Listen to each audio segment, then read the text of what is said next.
and welcome viewers. I'm Pia and you're watching NewsX Eurozone. On that note, let's take a look at the headlines this hour. Poland vows to respond soon to a railway explosion that it blames on two Ukrainians allegedly collaborating with Russia. Foreign Minister Radoslav Sikorski has condemned the attack as state-sponsored terror and has stated that the response will include diplomatic measures. At least 10 people have been killed in a Russian strike on Ternopil, a western city in Ukraine, where two 9-story residential buildings were hit by munitions. Another 37 individuals were injured in the attack, according to Ukraine's Interior Ministry.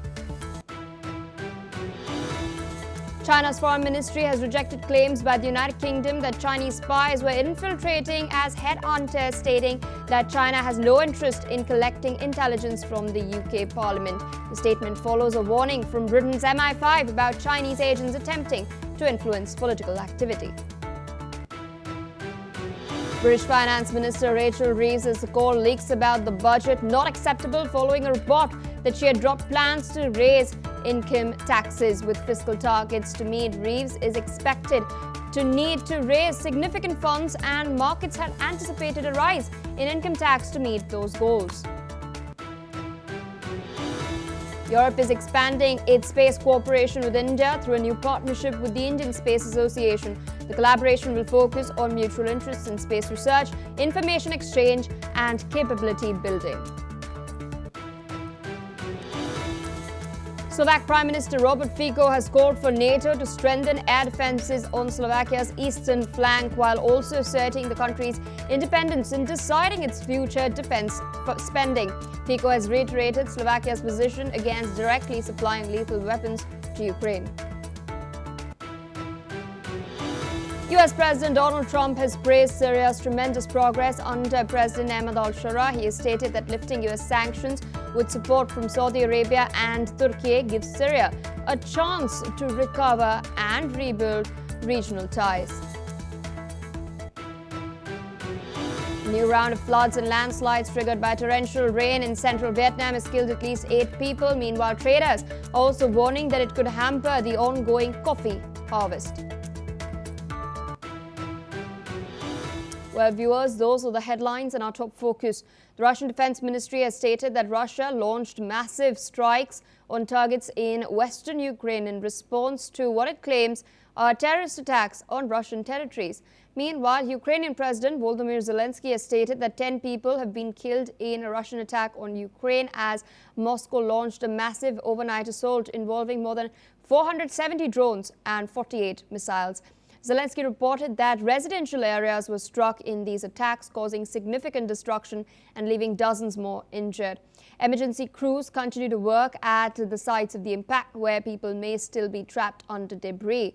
He has condemned the scale of the assault, describing it as another demonstration of Russia's escalating aggression. He's also renewed his call for stronger international support and increased pressure on Moscow. With us on the broadcast is Mr. Mark Sutherland, geopolitical commentator, joining us from London. Thank you so much for taking our time speaking to us on NewsX World. The barrage of attacks continue. We've gotten reports of what's taking place on the front lines as well. The situation in Pokrovsk continues to escalate as well. Amidst all of this, we are seeing that Ukraine is in need of defensive equipment, defensive missiles. There were recently, there was a deal that was inked between Ukraine and France for about 100 Rafale jets, although that's a long-term deal planned over a decade or so. In your assessment, what is the urgent need for Ukraine? Because Donald Trump is not too keen on providing the Tomahawks.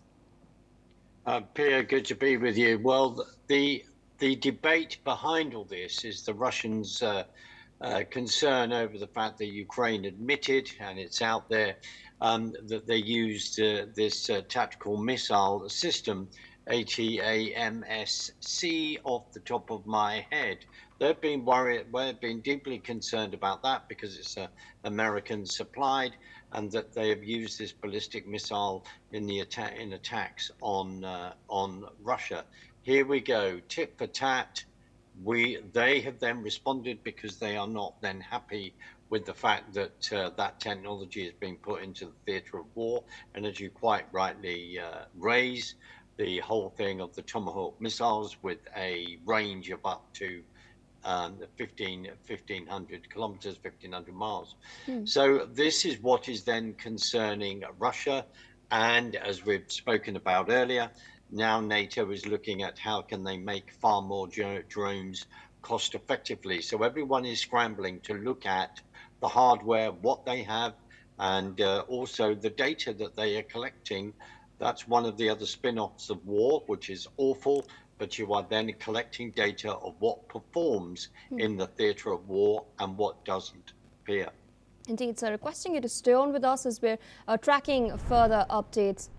We're now learning that two senior U.S. Army officials have arrived in Kiev on an unannounced wartime visit aiming to help revive stalled peace talks with Russia. Army Secretary Dan Driscoll and Army Chief of Staff General Randy George are expected to meet Ukrainian President Volodymyr Zelensky, top commanders of the Ukrainian armed forces and Ukrainian lawmakers as well. Local media has reported that Driscoll may also meet Russian officials at a later stage. The White House and Pentagon have not yet issued any sort of public comment on this particular trip. This comes as the Trump administration is reportedly working on a new, quietly coordinated plan with Moscow to find a path towards ending the war. Still with us on the broadcast is Mr. Mark Sutherland.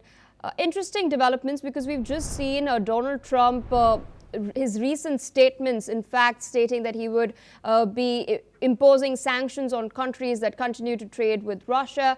In light of that, and Trump sort of toughening his rhetoric, what do you make of these talks that are taking place? It seems to be quite hush-hush at the moment. They're not really coming out with any sort of public notice that their senior officials are on the ground trying to coordinate these developments. We do know that talks in Budapest could not manifest. Washington was not keen to come to the table because of Putin and Putin's demands regarding the territory that Russia has annexed. Well, as Lavrov has said, there has been a peace agreement since the beginning of 2024.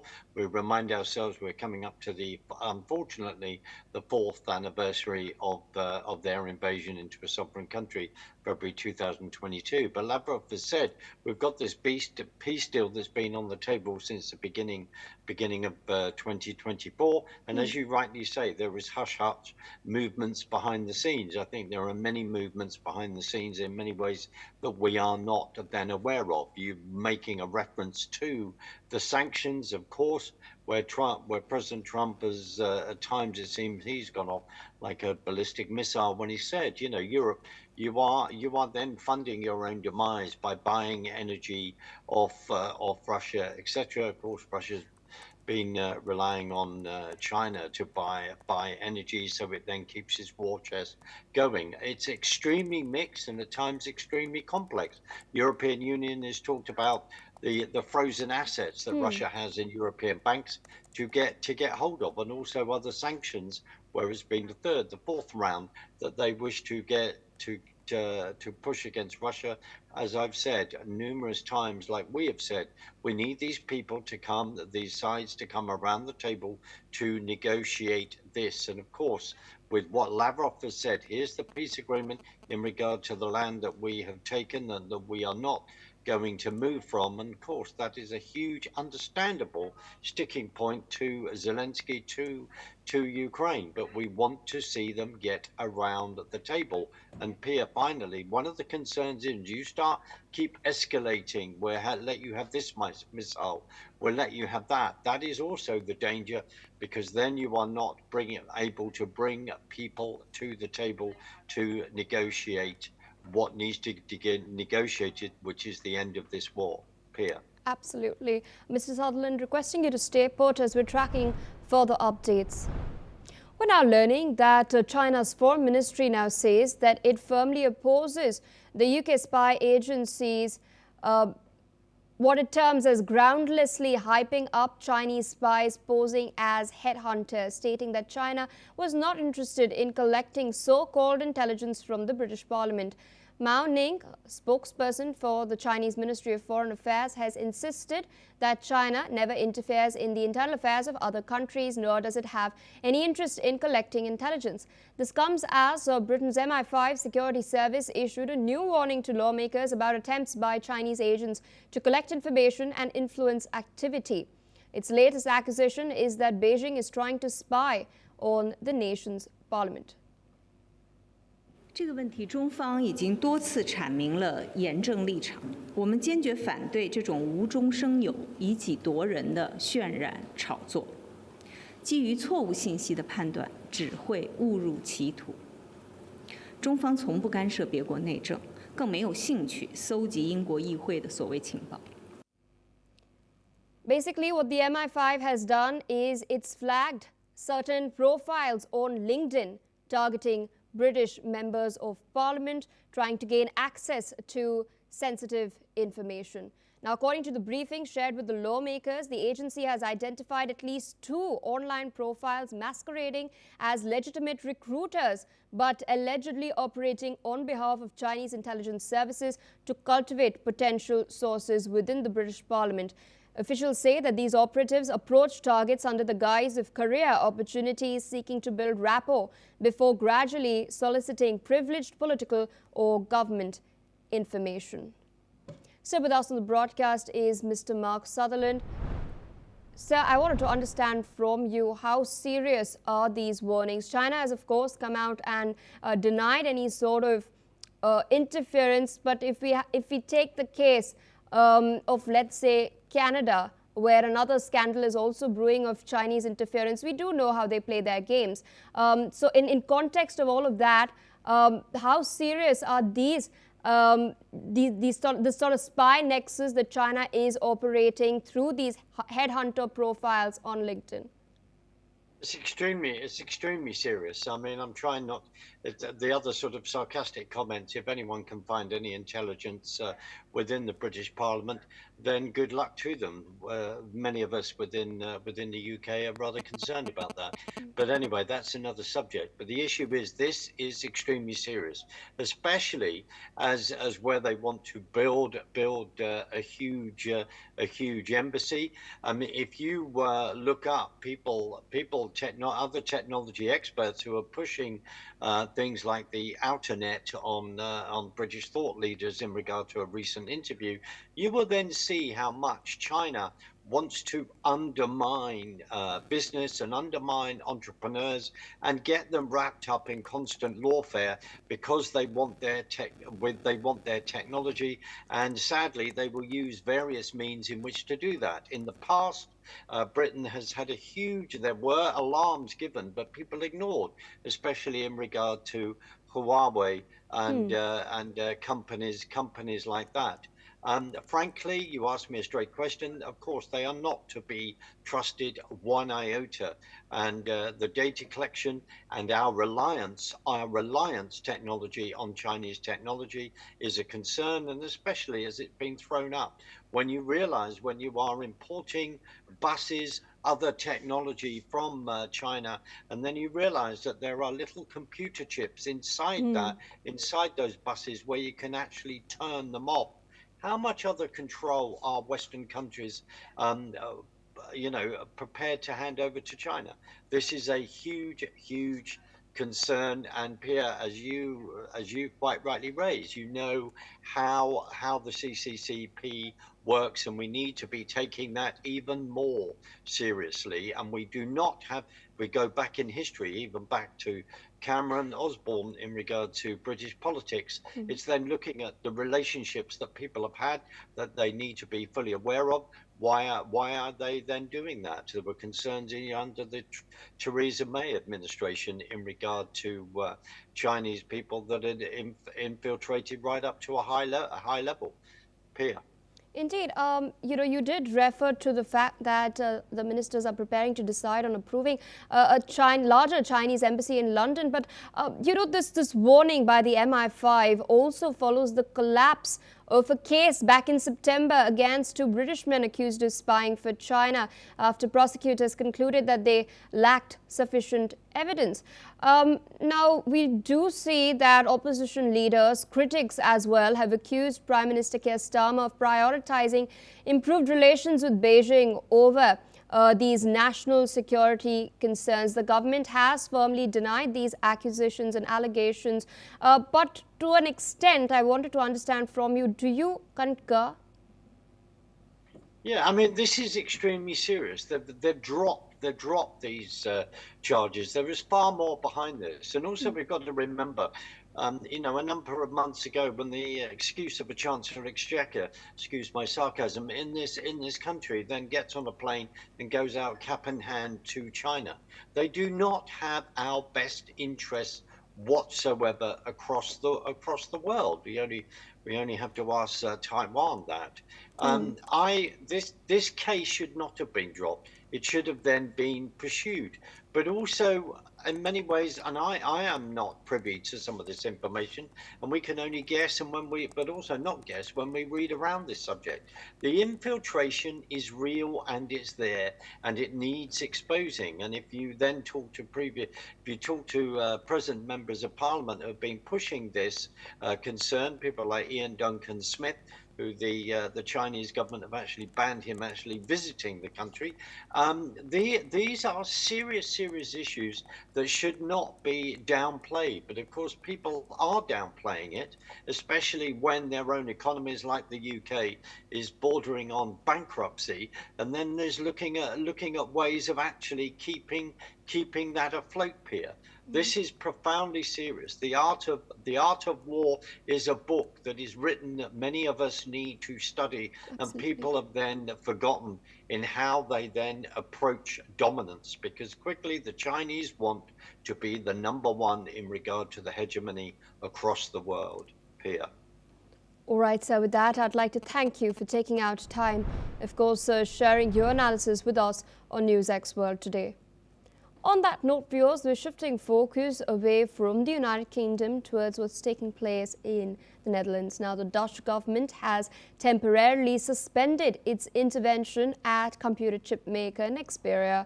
The announcement comes after the Dutch authorities conducted a series of constructive talks with China. The dispute started when the Dutch state took control of Nexperia on the 30th of September to prevent its former chief executive from shifting operations to China. Beijing then responded sharply by halting its exports of Nexperia's finished products in the first week of October.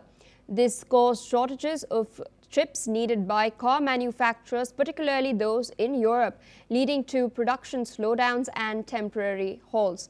This restriction on Nexperia's finished products, however, was soon partially relaxed, and now, in the latest development, the Dutch economy minister has also stated that the suspension of the Dutch intervention at Nexperia is meant as a gesture of goodwill. He's also welcomed the steps taken by China to ensure non-interrupted chip supplies to Europe and other regions, while indicating that the Netherlands will continue dialogue with Chinese authorities in the coming period. Additionally, the minister has also noted that Nexperia is required to provide the Dutch government with proper information if it chooses to move any European production or asset to China. This is, of course, the latest in the Netherlands versus China battle over Nexperia. We do know Nexperia is a company that is headquartered in the Netherlands, but its manufacturing facilities of these semiconductor chips are based in China. The Dutch government, as of now, has temporarily suspended its intervention into the computer chip maker Nexperia. This announcement follows talks that have taken place between Dutch authorities and Chinese authorities that have been described as constructive. Remember, the dispute had commenced when the Dutch state took control of Nexperia on the 30th of September to prevent its former chief executive from shifting operations to China. In retaliation, Beijing then halted its exports of these Nexperia chips in the first week of October. That then hit car manufacturers in Europe, including Volkswagen, BMW, all that manufacture electric vehicles in particular. These chip shortages, of course, resulted in production slowdowns, temporary halts that were faced by these car manufacturers in Europe. However, this was then partially relaxed following talks, and now, of course, the Dutch economy minister has stated that this is a gesture of goodwill that is now being extended by the Dutch government towards the Chinese. He's also welcomed the steps taken by China to ensure non-interrupted chip supplies to Europe and other regions, while indicating that the Netherlands will continue dialogue with Chinese authorities in the coming period. With us on the broadcast is Ms. Alison Mutler, former Associated Press Bureau Chief, joining us from Romania. Thank you so much for taking our time and speaking to us on NewsX World. We've, of course, been discussing the Nexperia issue for quite a while now. With this relaxation and now the fact that the Dutch government has suspended its intervention into Nexperia and its operations, what does this mean for the supply chains of European car makers? We did see certain halts in car manufacturing, or at least slowdowns in car manufacturing, whether it's BMW, Volkswagen. Well, it's good news for car manufacturers because without these chips, they can't make their cars, which means they can't sell their cars. So it's very bad for trade. And it's important to have a guaranteed supply, not, have a glut of these computer chips and then you can't get them. So it's very important for there to be a steady and reliable supply. And so it is important, and it's important for the whole of the economy. It's the cars being sold for the car manufacturers, but for business as a whole. So I think that after things calmed down, after the Netherlands seized Nexperia, and then the Chinese reacted by blocking the exports, I think both sides thought more coolly, and that it was in both sides' interest to be pragmatic and to allow for the trade to carry on. But obviously, once Netherlands have done this once, they can do it again. But it was an unusual measure to take. I understand it's a sort of Cold War era measure. So it was an unusual measure to take, but it didn't, in the end, it didn't help anyone. It didn't help China, it didn't help the Netherlands, it didn't help business, and it didn't help sort of commerce in Europe and elsewhere. So I think both sides decided it was time to put their economic interests first and try and work with each other. Absolutely, as you did mention, it did become some sort of a catch-22 situation for the Chinese and for the Dutch as well. Requesting you to stay on with us, ma'am, as we're shifting focus towards what's taking place in the United Kingdom. British Finance Minister Rachel Reeves has now stated that leaks about the budget are not acceptable after a report last week highlighted that she had abandoned plans to raise income tax, and these reports had in fact sent bond prices tumbling.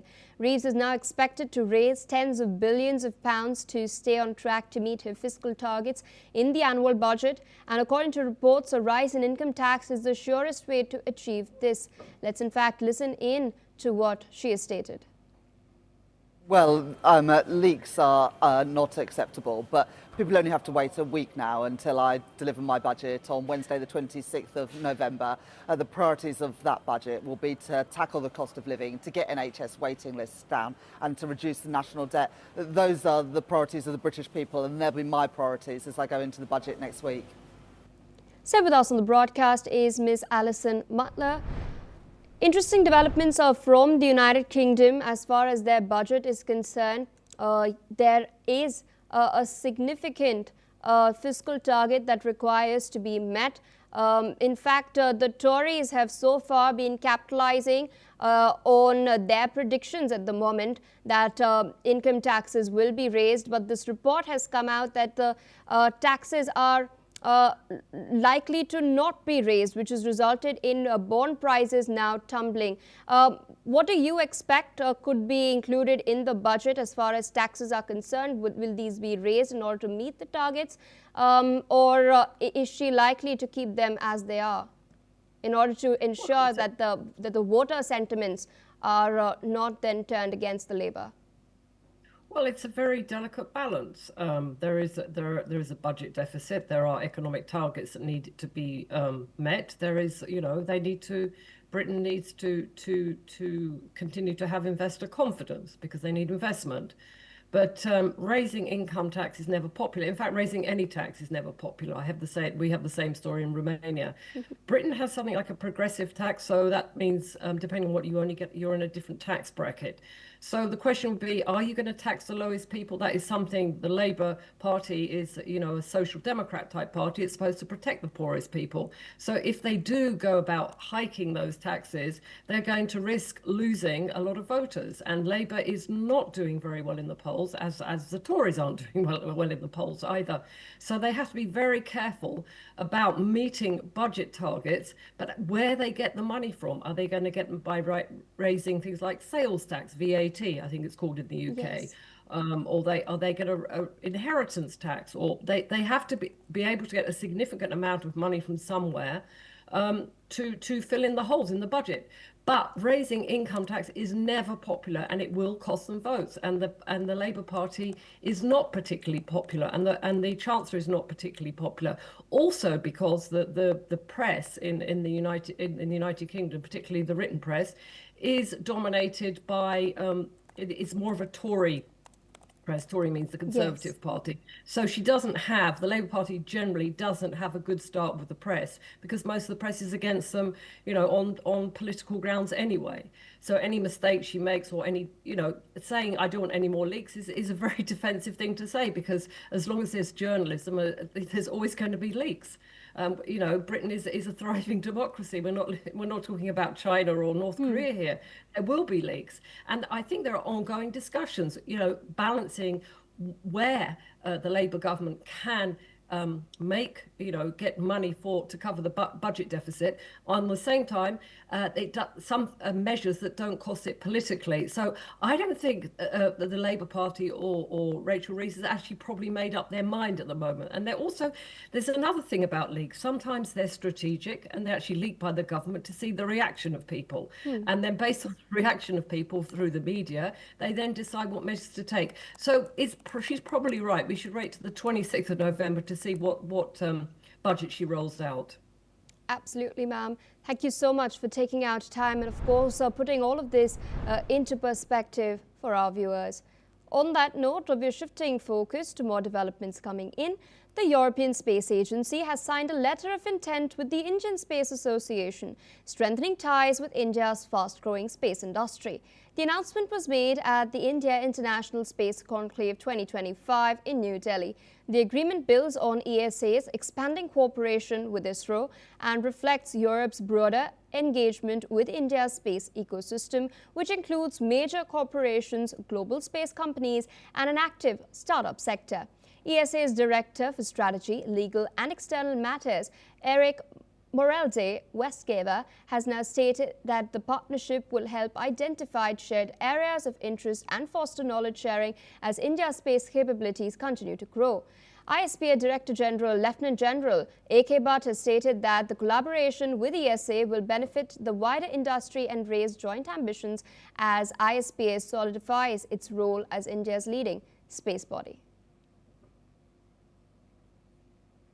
In other news, Slovak Prime Minister Robert Fico has stated that Slovakia wants NATO to boost air defences in the country. Fico, in talks with NATO Secretary General Mark Rutte, has also defended Slovakia's plans to decide on its own pace and structure of defence spending in the years ahead, as most NATO members now lift investment into defence. Slovakia has opposed the European Union's policy towards helping Ukraine's defence. Fico has also reiterated his meeting with Rutte that the government would not directly supply lethal weapons to Kiev, with the exception of allowing commercial contracts. Meanwhile, Slovakia has sought to bolster its air defense capabilities in recent years, including acquiring defense systems from Israel and buying new F-16 fighter jets from the Americans. It was among the EU states on the eastern flank that agreed back in September on the need for a drone wall with advanced detection. On that note, viewers, due to paucity of time, it's a wrap on NewsX Eurozone. We will continue to track all of these developments very, very closely. In the meantime, we dip into a quick short break.